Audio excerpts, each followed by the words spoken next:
Enchaîner, on a décidé d'aller jusqu'au déjeuner parce que c'est normal, c'est samedi. Alors, il y a beaucoup de networking, il y a beaucoup de gens qui sont en train de faire la visite aussi au niveau du portant GMED.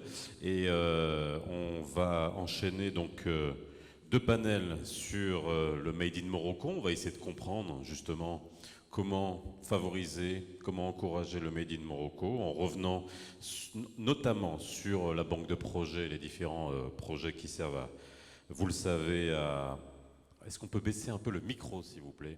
Merci.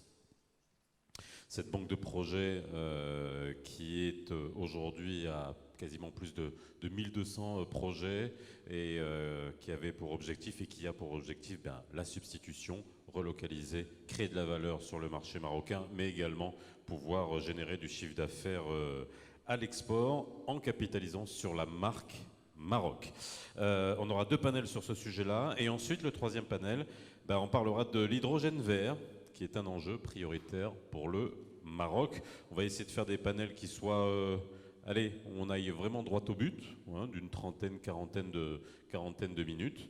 Et j'ai déjà sur mon plateau, c'est Younes Mouhi, directeur général de Sketch Design Maroc, que vous pouvez applaudir, que vous avez vu pour ceux qui étaient avec nous à la soirée de remise des prix hier. Hicham Zenati Serrini, mon ami et mon compère de toutes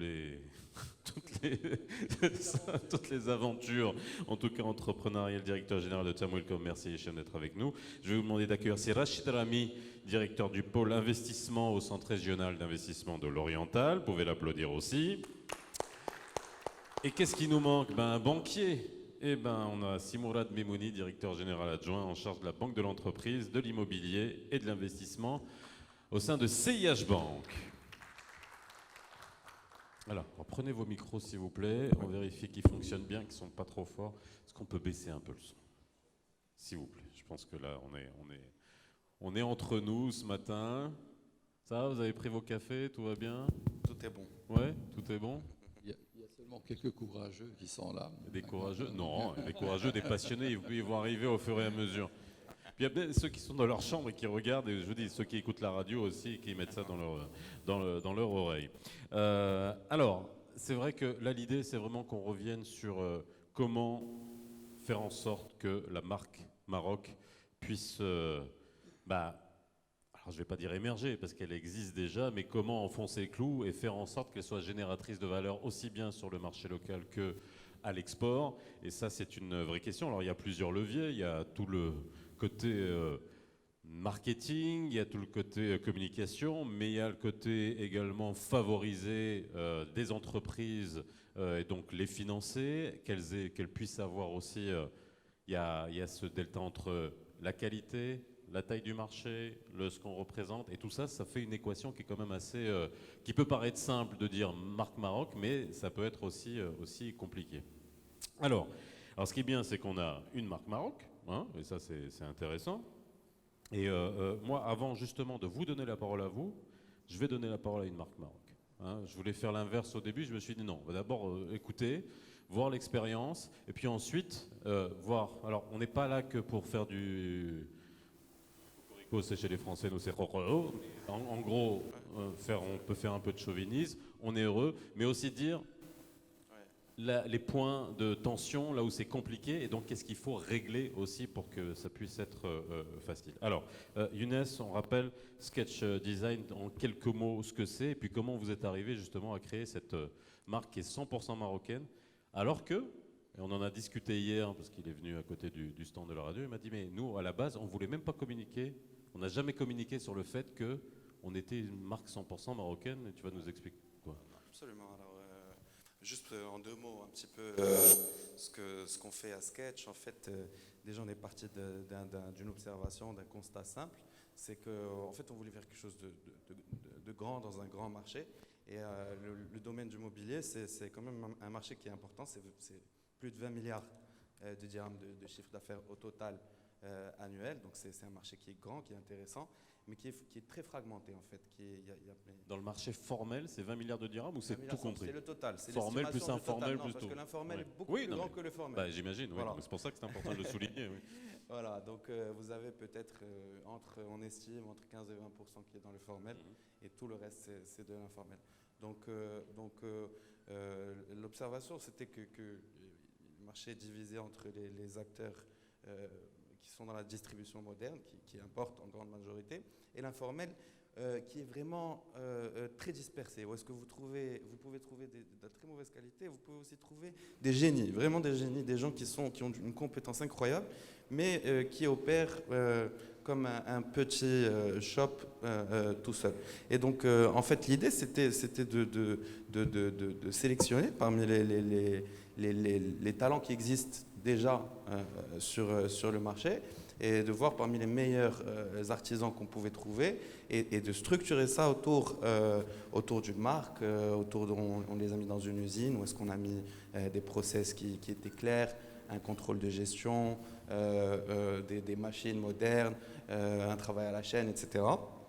Et donc on a pu les mettre dans un système industriel. D'accord ? L'autre point, c'était de faire vraiment une marque, avoir une marque. Ça veut dire que quand vous voyez les gens de l'informel, le souci, ils restent tous relativement petits. Ils se font la compétition, la guerre entre eux, mais ils restent tous relativement petits parce qu'aucun ne crée de marque. Et en cela, le marché du mobilier est très similaire, par exemple, au marché de l'habillement, du textile habillement. Vous avez des gens qui font des produits, qui font des copies incroyables, que vous pouvez trouver à Darboulef au Maroc, mais qui ne créent pas leur marque.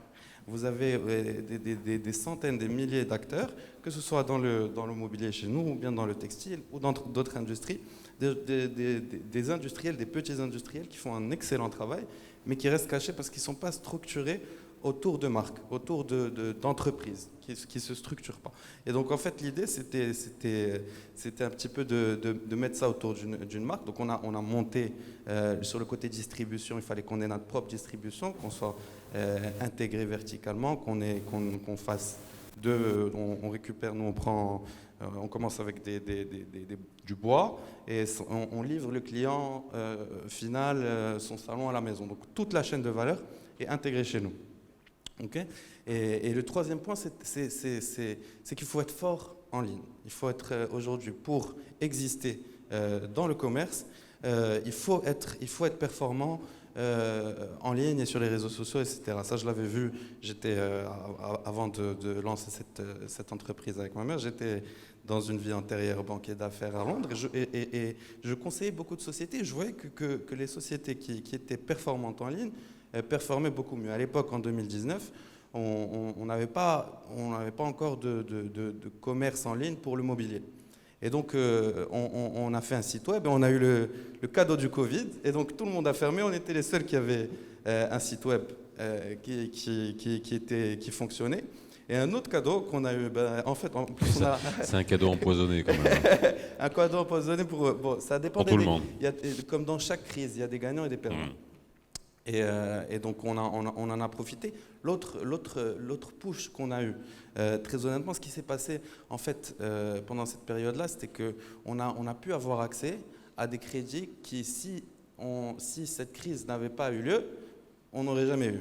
Okay, il y a eu Oxygène, il y a eu Relance, et en plus de ça, on avait la chance on avait demandé Intelaka, donc on a eu les trois d'un coup. Et là, juste pour l'anecdote, en fait, ça nous a permis d'investir. De l'argent pas cher, rapidement. De l'argent pas cher, rapidement. Ouais. Ce qui était impensable avant, si vous n'êtes pas déjà propriétaire, terrien, etc. C'est compliqué d'avoir un crédit de démarrage. Donc c'était franchement, et en plus c'était avec CCG et CIH qui nous ont accompagnés sur ça. Donc c'est sympa de les avoir sur place, et je voudrais vraiment les remercier pour l'effort qu'ils ont fait, parce qu'ils ont fait, pendant cette période-là, ils ont fait un travail extraordinaire. Ils ont débloqué des centaines, des milliers de dossiers. Alors on va y revenir, parce que c'est justement comment on a... Alors avant que je vous passe la parole, je vais juste revenir sur une chose, parce que ça nous permettra de commenter. Lorsqu'on s'est parlé hier, tu m'as dit quelque chose, moi qui m'a frappé. Mais tu m'as dit, mais tu sais, nous, on n'a jamais communiqué sur le fait qu'on était Made in Morocco, parce que jusqu'à Et encore, ça existe encore aujourd'hui. On a un défaut, nous les Marocains, c'est qu'un hagro rasna. Oui, Non mais c'est une réalité. Il y a un moment donné, on va se dire les choses telles qu'elles sont. Qui est en train de changer petit à petit, on le voit. Hein, quand on trouve avec cette fierté qu'on peut avoir, est-ce que c'est vrai? c'est vrai. Et donc, est-ce que finalement, vous n'avez pas communiqué dessus à propos, quoi, de manière réfléchie? Absolument. Écoutez, on a choisi volontairement une marque dont le Oui, nom c'est évoque quelque c'est chose pas qui n'a typé, rien à quoi. voir avec le Maroc. Et bien sûr, écoutez, là, on ne va pas dire que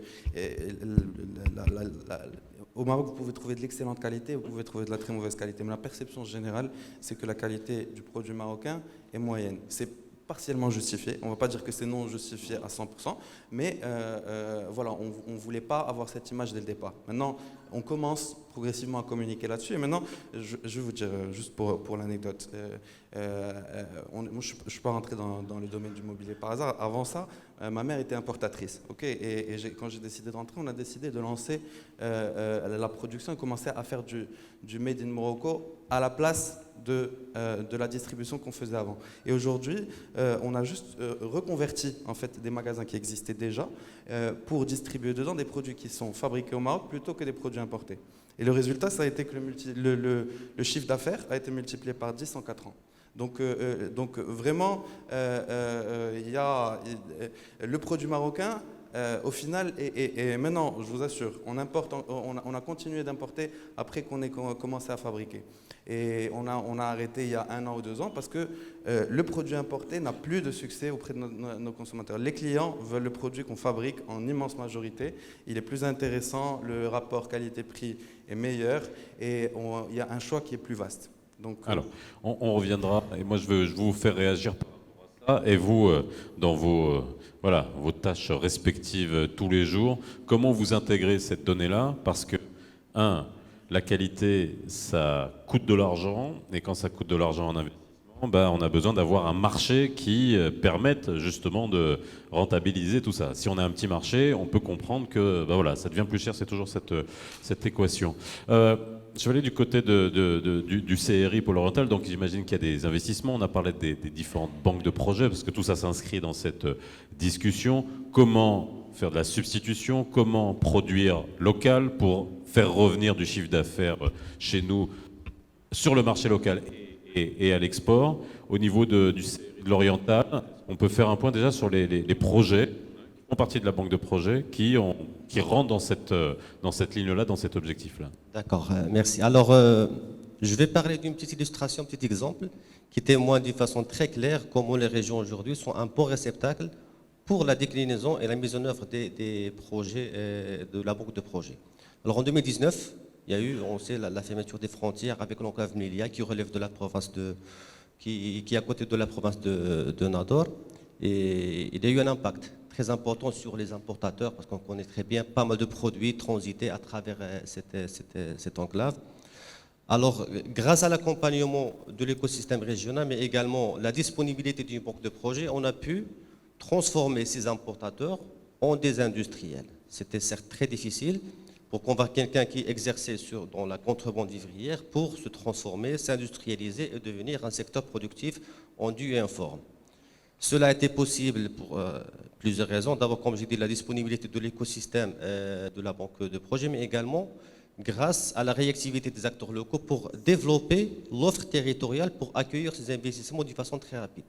Je parle du foncier, je parle du capital humain, je parle des démarches administratives pour faciliter l'acte d'investir et octroyer rapidement les autorisations et les démarches administratives. En l'espace de 2 ans, entre 2019 et 2021, chemin faisant, il y a eu une année de Covid, on a pu installer dans le parc industriel du Slouane, à Nador, plus de 50 industries, toutes issues de porteurs de projets locaux, issus de la province de Nador, qui exerçaient sur les métiers de l'importation à travers des pays qu'on connaît très très bien, et des produits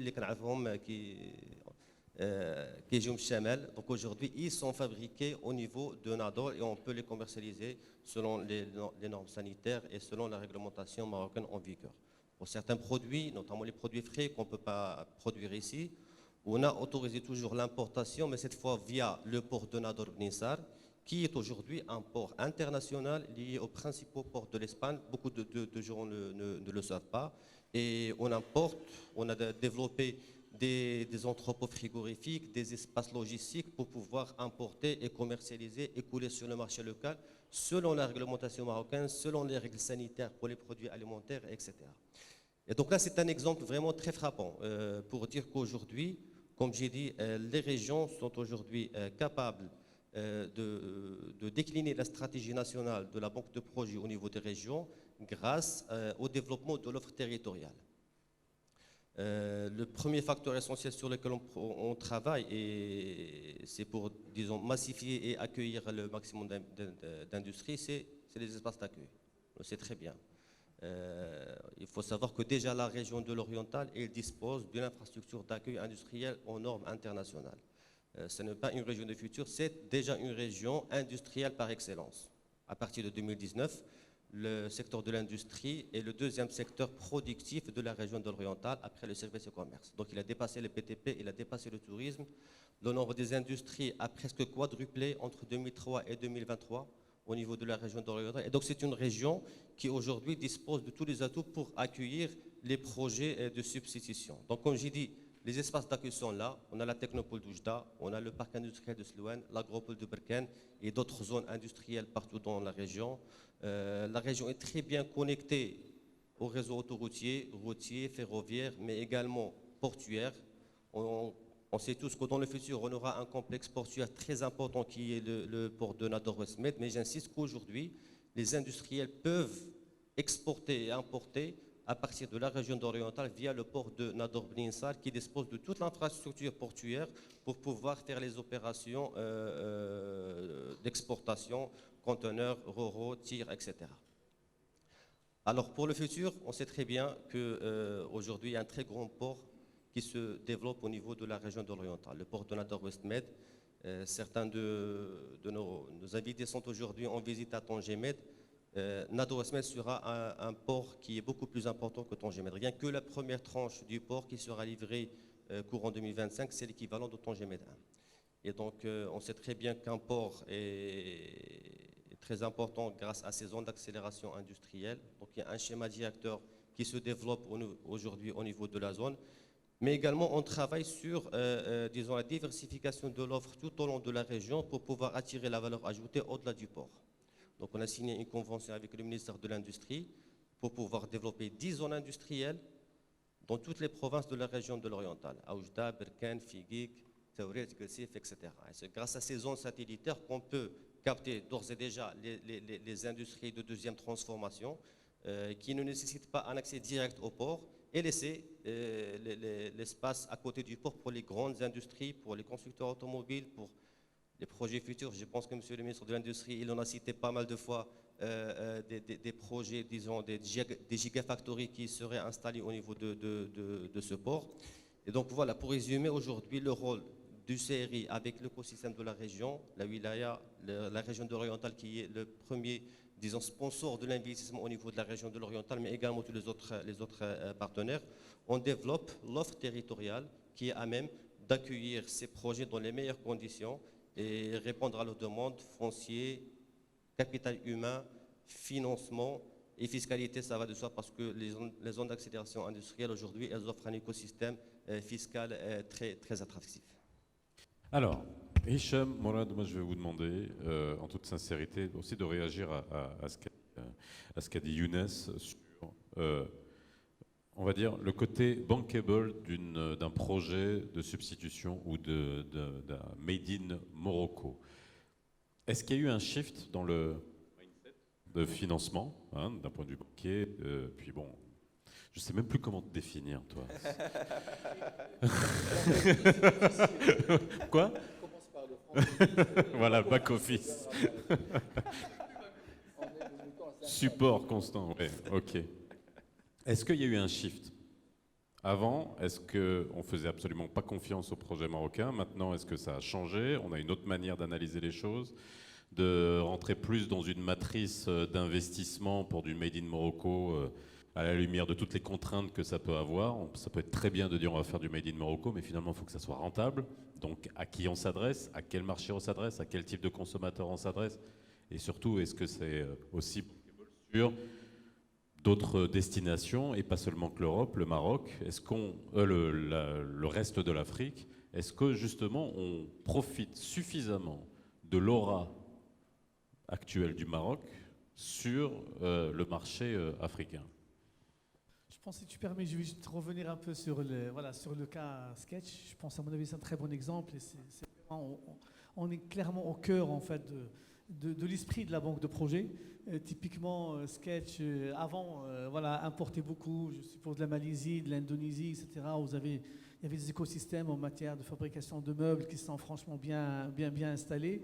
Et clairement, on a vu comment, en faisant confiance, j'ai envie de dire, au capital marocain, comment on peut développer une activité qui avait son propre marché, qui a réussi à éclore en quelques mois, allez, on va dire en 2-3 ans. Alors c'est vrai que Sketch a bénéficié d'un contexte un peu particulier. Il y avait la vision initiale du digital, effectivement, qui est un point très important. Mais effectivement, il y avait, je pense, un environnement particulièrement financé et surtout à travers les différents produits, que ce soit Oxygène, que ce soit Relance ou que ce soit éventuellement Intelatra, ça permet effectivement d'avoir un accès plus facilité effectivement aux ressources, ce qui a permis effectivement d'investir. Et voilà, et on aurait aimé que tout ce qui était effectivement mobilisé en termes dans ces ressources, dans ces produits-là en particulier, soit effectivement destiné à la partie investissement. Mais contre, pourquoi on ne continue pas avec ces produits qui ont été mis dans l'urgence? Mais il y aura d'autres produits. Gros taux de casse? Hein? Non? Non, ça va. Bon. Non. Très bien. Et clairement, je pense qu'aujourd'hui, par rapport à cette problématique de la substitution à l'import, parce qu'effectivement, c'est un peu la réponse qu'apporte aujourd'hui la banque de projet, on le voit clairement, et nous, on parle en tant que banquier, si on dit aujourd'hui on veut substituer à l'import, c'est qu'aujourd'hui qu'il y a déjà un marché local. D'accord, donc et quand il y a un marché local, le banquier est déjà, à mon avis, très à l'aise. Parce que la question, quand on a un site d'investissement, on se pose la question, est-ce qu'il y a un marché, est-ce qu'il n'y a pas de marché? Et quand on est vraiment dans cette logique de substitution à l'import, clairement, aujourd'hui, il y a un marché. Donc déjà, à mon avis, on coche la première case, j'ai envie de dire, un peu de l'instruction de dossier de la part du banquier. Après, effectivement, quand on a un porteur de projet qui a son savoir-faire en bonne et due forme, donc la combinaison entre les deux, le marché, plus un sponsor du projet de qualité, effectivement, aujourd'hui, le banquier, clairement, il est à l'aise. Il n'y a pas de sujet par rapport à ça. Alors, c'est vrai que, globalement, on a la banque de projet qui est en fait la première brique dans un dispositif d'encouragement à la substitution en fait, à l'apport. Derrière, j'ai envie de dire, comme disent un peu les matheux, c'est nécessaire mais pas suffisant. D'accord? Parce qu'en général, si on prend, pour simplifier, le banquier dans un ratio de 50-50, 50% j'ai envie de dire equity, 50% financement bancaire. La question des 50% d'equity, c'est souvent un sujet de la part effectivement des porteurs de projets. Alors, c'est vrai qu'aujourd'hui, au niveau du ministère, il y a aujourd'hui la charte d'investissement qui prévoit un certain nombre de subventions. Ces subventions-là, aujourd'hui, sont considérées par les banques comme étant un apport en fonds propres. Donc, ça résout déjà, à mon avis, en partie la problématique des fonds propres. Mais encore une fois, ce n'est pas suffisant. Parce qu'en général, quand on est à 50-50, on voit que globalement, la partie subvention n'est plafonnée à 30%. Donc, il reste les 20% à aller chercher par le promoteur lui-même, qui est en fait, pour nous, un gage de confiance que lui-même, en fait, le porteur du projet porte à son activité, à son projet en particulier. Donc là, on commence à voir fleurir un certain nombre de solutions. Le capital investissement, aujourd'hui, effectivement, on commence à voir de plus en plus en fait, de fonds qui s'intéressent. Et quand il va aujourd'hui qu'il y a encore un marché et un porteur de projets de qualité, aujourd'hui, sont souvent enclins à pouvoir investir. Je pense aujourd'hui, avec l'opérationnalisation... Il n'y en a pas assez. Hein? Il n'y en a pas assez encore. Il n'y a pas assez, mais franchement, la vérité, je pense, entre il y a 5 ans ou il y a 10 ans, je pense, sous le contrôle de CIHM, et maintenant... Je pense que la situation et l'écosystème a complètement changé. Et aujourd'hui, il y a 10 ans, il y avait très peu aujourd'hui de fonds. Aujourd'hui, on le voit, et avec quelques belles success stories qui ont été mises en place. Mais je pense avec l'arrivée imminente et l'opérationnalisation le fonds Mohamed VI, qui va quand même céder un certain nombre de fonds thématiques qui, eux, seront appelés à investir en équité dans ces de projets, ça permettra, à mon avis, être un accélérateur, à mon avis, de l'opérationnalisation, là encore, de la banque de projet de manière générale. Donc clairement, aujourd'hui, on est en train d'apporter les différentes briques. Il y avait la banque de projet, donc l'esprit même de la chose. Il y a aujourd'hui la partie, la charte d'investissement qui, à travers les différentes subventions qui sont prévues, apporte aussi, à mon avis, la deuxième réponse à la question. Et à travers aujourd'hui le développement de l'écosystème des fonds d'investissement, ben, ça apportera en fait le complément. Et clairement, aujourd'hui, on est en train de mettre à partir de là, il n'y a qu'à accélérer, j'ai envie de dire. Michel. Oui. Alors, moi, ce que je voudrais dire, c'est que le Made in Morocco existe depuis un certain nombre d'années. Et le Made in Morocco se vend très bien. La question n'est pas du Made in Morocco, je pense. C'est beaucoup plus sur l'enseigne marocaine. Le produit, on va dire. Non, mais le Made in alors. Beaucoup de gens achètent.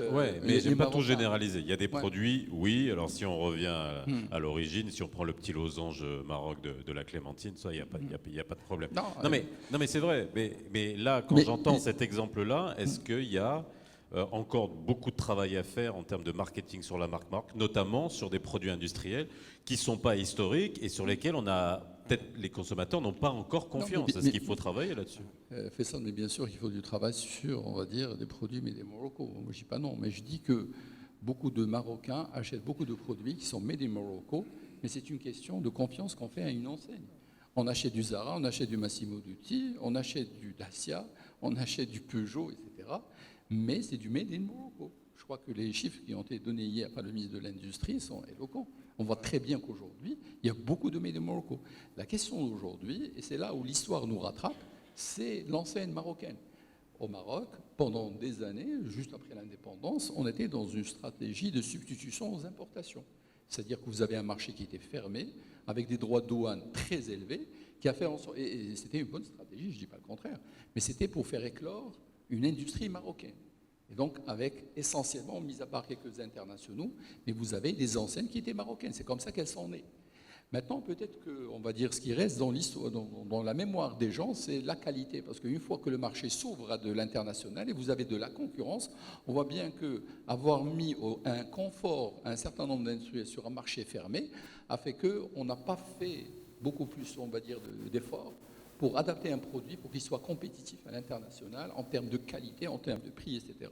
Et donc c'est ce qui fait en sorte que, on va dire aujourd'hui, on reste toujours, enfin pas tous, heureusement, mais sur l'idée, sur le produit, en tout cas le produit marocain n'est pas aussi bon que le produit importé. Donc le travail doit être fait sur quoi? Ben, sur l'enseigne marocaine. C'est de montrer que, mince, vous avez des investisseurs internationaux qui viennent, qui investissent ici, qui produisent ici, et tout le monde achète au Maroc à l'international. Eh bien, pourquoi on ne peut pas faire la même chose au Maroc? Et donc, c'est là où un accompagnement doit être fait. Moi, je pense qu'un très bon travail a été fait par le ministère de l'Industrie avec ses banques de projets. Parce que, comme je disais, comme l'histoire nous rattrape, c'est-à-dire quoi? C'est-à-dire c'est bien de faire de la promotion des exportations, mais il vous faut obligatoirement ne pas rester uniquement, on va dire, un pays uniquement, je dirais, pour de l'investissement international. Vous devez avoir du capital marocain, et du capital marocain de plus en plus. Et c'est là où le travail, en tout cas, on essaie tous de faire, c'est comment aider, parce que nous, par exemple, les multinationales ne viennent pas nous voir, d'accord, ce qui est tout à fait normal, parce qu'elles arrivent à mobiliser. Donc nous, c'est essentiellement du capital marocain, c'est de la TPME, certes de la PME, mais beaucoup également de TPE. Et donc le boulot que nous devons faire, c'est comment, et c'est là, je crois que la brique qui manque, c'est comment faire en sorte d'avoir des champions. Comment faire en sorte d'accompagner certains qui répondent à un certain nombre de critères et pouvoir leur permettre d'être scalés de manière très très très rapide pour avoir des produits qui certes sur le marché marocain mais également sur de l'international. Donc certes, vous avez parlé aujourd'hui sur les différents mécanismes de financement qui ont été mis en place. Demain, ou même aujourd'hui, parce que pour moi ça reste de l'histoire maintenant, parce qu'il faut se projeter sur l'avenir, on ne peut pas uniquement voir à peu près ce qui a été fait, nous essayons de les accompagner sur de l'investissement, surtout sur le BFR. Nous essayons également de les accompagner, le côté, on va dire, valeur ajoutée, en essayant d'accompagner des startups avec des solutions qui vont pouvoir avoir, on va dire, quelque chose de disruptif sur un certain nombre d'écosystèmes industriels. Donc c'est là où le boulot doit se faire. Je n'oublie pas une chose, c'est qu'aujourd'hui, sur cet environnement, il y a des choses réellement positives qui sont en train de se mettre en place. On a parlé certes du fonds Mohamsi sur la partie equity. Nous parlons surtout d'une belle charte d'investissement avec d'un beau dispositif qui aujourd'hui peut répondre à des problématiques de fonds propres. Donc maintenant, nous, en tout cas, tous les acteurs, et surtout de ce dont nous avons besoin de très bons entrepreneurs avec de bons mindsets. On veut plus d'industriels que de commerçants. Voilà, en gros, c'est ça. Tu finis avec la grosse question. Et ouais. J'aimerais juste finir ça. Alors, par contre, aujourd'hui, c'est ce qu'on n'a pas fait hier parce qu'on est en petit comité restreint ici. Je pense qu'on peut ouvrir la salle aux questions, si vous voulez. Mais 2 ou 3 questions de la salle, s'il y a quelques personnes qui veulent poser des questions. Et je dis bien poser des questions, pas d'intervention, s'il vous plaît, de 15 minutes, parce que sinon on ne pourra pas rentrer dans le timing. Juste quelque chose sur lequel, parce que maintenant qu'on te tient, c'est cette expérience. Aujourd'hui, la marge de progression de Sketch, par exemple, est-ce qu'elle est en local? Est-ce qu'elle est à l'export? Et là, qu'est-ce que ça nécessite, justement, pour... Et je reviens encore une fois au positionnement de la marque Maroc, parce que est-ce que demain, il y aura Sketch Maroc qui permettra de mieux vendre en Afrique, mais on restera Sketch au Maroc parce qu'on fera plus confiance à un nom qui n'est pas marocain. Désolé d'insister là-dessus, mais c'est malheureusement, quand est-ce que demain, une enseigne comme la tienne sera fière de dire qu'elle est marocaine d'un point de vue marketing? Je dis bien marketing.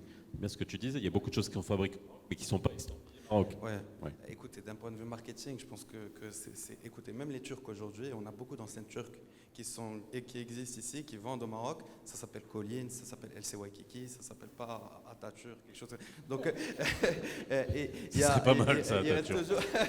Il reste toujours ce point de perception qui est très compliqué à régler. Et je pense que la seule option, peut-être, c'est vraiment d'avoir quelque chose. Parce que vous savez, nous, au Maroc, on a la compétence, pour venir au point l'exemple que j'avais donné hier de la maroquinerie. La maroquinerie, ça vient du Maroc, c'est les Marocains qui l'ont inventé, ils ont eu l'idée. Nous, les Marocains, on est un peuple créatif. Okay, ils ont créé des produits. Par contre, derrière le côté création d'entreprise, mise en place d'une stratégie, mise en place de process, suivi des process, etc., c'est là que je trouve qu'on a un peu plus de faiblesse. D'accord? Donc, nous, on invente des produits, okay, et que d'autres reprennent, package, structure, market et vendent. Okay, juste dans le domaine du mobilier, vous allez trouver, si vous allez juste chez Ikea, vous allez trouver des tapis marocains faits au Vietnam. Okay, et les gens dans le design, dans le monde du design, s'inspirent énormément du design marocain, mais ils ne le fabriquent pas ici. Donc, il y a un travail, si vous voulez, à faire au niveau de l'organisation du process, de structurer des entreprises qui nécessitent en fait souvent des compétences qui sont difficiles à trouver. Mais qui existent. Et c'est pour ça que aussi je revenais au discours de Sa Majesté d'août dernier, où il avait encouragé à attirer les compétences marocaines du monde pour participer à l'économie nationale, parce que il y a vraiment, vous seriez étonné le nombre de Marocains, moi quand j'étais le nombre de Marocains qui sont à des positions dans des institutions d'élite, qui sont vraiment qui ont des postes incroyables, que ce soit en France, dans toute l'Europe, aux États-Unis, au Canada, etc. Et qui malheureusement qui ont juste certains de ces talents pourraient contribuer énormément. Chacun d'entre eux pourrait créer des centaines d'emplois ou créer une super entreprise. Mais aujourd'hui, ils sont souvent pas encouragés à rentrer au Maroc. Moi, je vois juste mon exemple personnel qui est peut-être anecdotique. On était peut-être une quinzaine d'amis qui étaient dans des grandes banques d'affaires. Je suis parmi les seuls qui sont rentrés. Donc ceux qui rentrent, c'est pour le côté à la base surtout émotif, mais ils peuvent beaucoup apporter aussi à l'économie parce que eux ils ont été formés vraiment dans un système d'élite où est-ce qu'on apprend vraiment à structurer, à processer, etc., qui est un peu plus compliqué à trouver ici. Voilà. Ok. Voilà. Faire participer les compétences du monde, je pense. Ça aussi, c'est un très gros sujet. Quand on saura leur parler. Et quand on comprendra qu'ils ont changé, Ouais. que ce n'est pas les mêmes générations que Exactement. celles d'il y a génération. Bref, peu importe, je dis c'est un autre sujet. Est-ce qu'il y a des questions? Est-ce qu'on peut avoir un micro? Alors je vous l'amène. On va vous amener un micro. Le mien il coupe un peu. Alors question brève s'il vous plaît. Et puis vous me dites à qui vous la... Bon, je vous amène un micro parce que sinon... Merci beaucoup. La question est brève. C'est Momar Diao de Média 24. Ma question s'adresse à M. Serguini, DG de Tamuilcom. Comme vous le savez, le fonds Innov Invest est arrivé à échéance. Voilà, donc il a financé pratiquement 450 startups. Donc vous imaginez bien que l'écosystème de la startup est vraiment orphelin de ce fonds. À quand l'acte 2 du fonds Innov Invest? Alors, je vais juste remettre le texte. Je veux bien des questions des médias avec grand plaisir, mais qu'on reste dans le sujet du panel qui est Marc Maroc et Banque de Projet. Tu veux y répondre rapidement? Allons-y. C'est pas que j'ai pas envie qu'il réponde, mais si on s'éloigne du sujet, mais alors très rapidement, tu as 1 minute. 30 secondes. Oui, avant fin juin. Voilà, c'est réglé. Est-ce qu'il y a une autre question?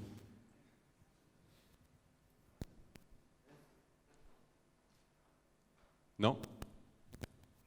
Non? Ok. Je voulais rajouter quelque chose. On a vraiment un problème de micro, ça n'arrête pas de couper. Donc juste en fait un petit complément, là aussi je rebondis par rapport à ce que dit Simouhi, c'est que c'est vrai qu'au départ, dans le cadre de cette réflexion et cette projection à travers la marque Maroc et la banque de projet, on a plus raisonné, on a plus réfléchi, consommation domestique, consommation locale. Je pense que ça nous amène facilement et rapidement à une forme de protectionnisme qui n'est pas salutaire à mon avis pour l'industrie marocaine. Et je pense dans cette logique, dans cet esprit-là, il faut en même temps réfléchir consommation locale, mais en même temps se projeter à l'international en matière d'export.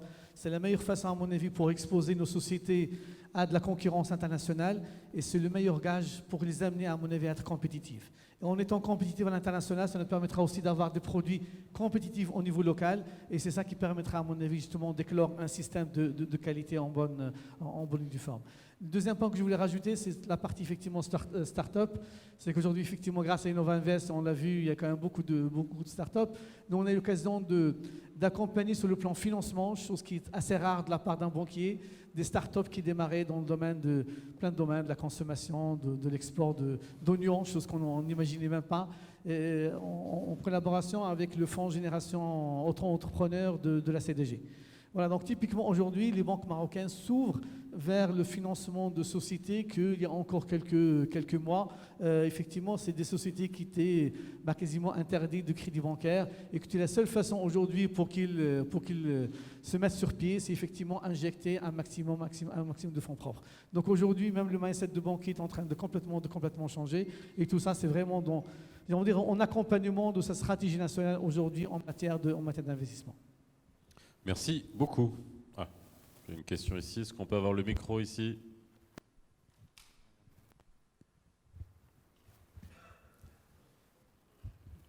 Oui, bonjour.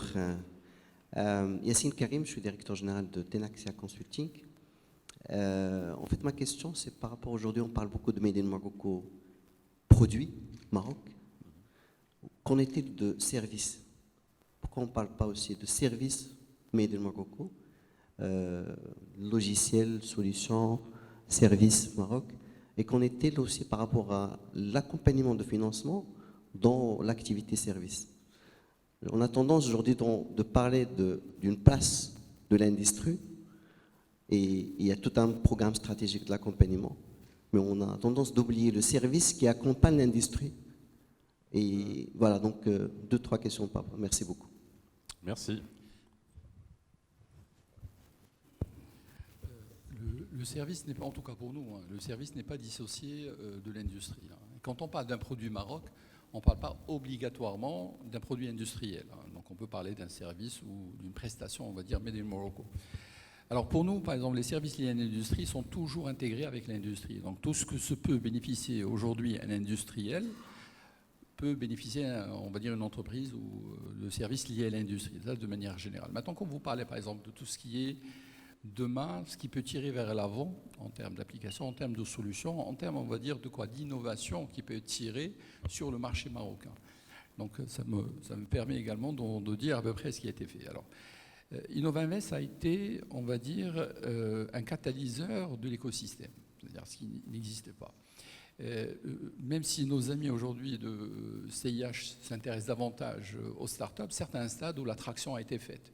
La problématique, c'est avant l'attraction, c'est-à-dire au moment où vous êtes dans un, on va dire, de faire votre POC, au moment où vous êtes, avant de faire même votre MVP, avant d'aller voir votre traction, c'est à ce moment-là que des financements, vous n'allez pas les trouver, parce qu'il n'y a personne qui va vous donner de l'argent, uniquement, en tout cas sous forme de marché, pour pouvoir financer quoi? Financer une idée. Est-ce que cette idée va réussir ou pas? Quel est votre marché? Quel est votre, on va dire, votre produit? Vous ne l'avez pas. Donc vous avez besoin, ce sont des financements qui peuvent venir comme fonds propres. Soit vous avez de l'argent pour le faire, soit il va falloir le trouver. Donc Innovinvest a répondu à cette problématique, parmi d'autres bien sûr, mais essentiellement à ça. Donc aujourd'hui, nous allons, donc ça me permet de répondre à notre ami de Média 24 un peu plus détaillé. Au bout de 5 ans, on a eu un bon retour, on va dire, d'expérience. Ce retour d'expérience nous permet aujourd'hui de réfléchir sur comment nous allons partir demain. Et on va dire, on a affiné, on va dire déjà le marché en termes de type d'intervention. C'est-à-dire au départ, on parlait incubateurs, mais il n'y a pas que des incubateurs. Vous avez des gens qui sont réellement au départ sur de la vulgarisation. Vous avez des gens dont le rôle est uniquement de faire cet accompagnement en termes de prototypage. Et vous avez des gens, par contre, qui sont dans la pré-accélération, dans l'accélération. Et donc, cet affinement des acteurs nous permet de repenser, bien sûr, notre offre. Comment, on va dire, on va pouvoir un peu la déployer. Ce que nous allons déployer, maximum à juin, en tout cas, en cours, pour nous permettre, bien sûr, tout ça pour dire que si nous que le produit Maroc, ça marche, tu vois. Faut taper dessus. À la marocaine. Ah ben non, c'est chinois. Donc, c'est allemand, oui. Donc, nous avons besoin, pour tirer national, certes de l'industrie.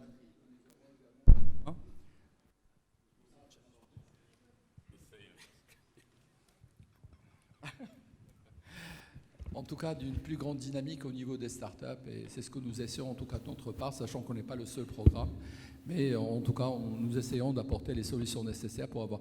Quand je regarde ce qui a été fait, par exemple, sur Innovinvest, vous avez quelque chose comme, en tout cas ceux qui me viennent à l'esprit, quand je vois par exemple le SOIT aujourd'hui, avec de belles solutions en agri aujourd'hui, qui pas uniquement sur le marché marocain, hein, c'est tout sur le marché africain. Très belle réussite. Vous avez Cloudfreight aujourd'hui pour tout ce qui est logistique. Vous avez en tout cas une dizaine aujourd'hui de startups qui font réellement, on va dire, un avantage pour le Maroc de demain.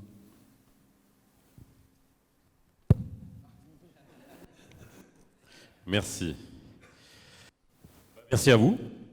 Merci beaucoup. Vous pouvez les applaudir. On va continuer ce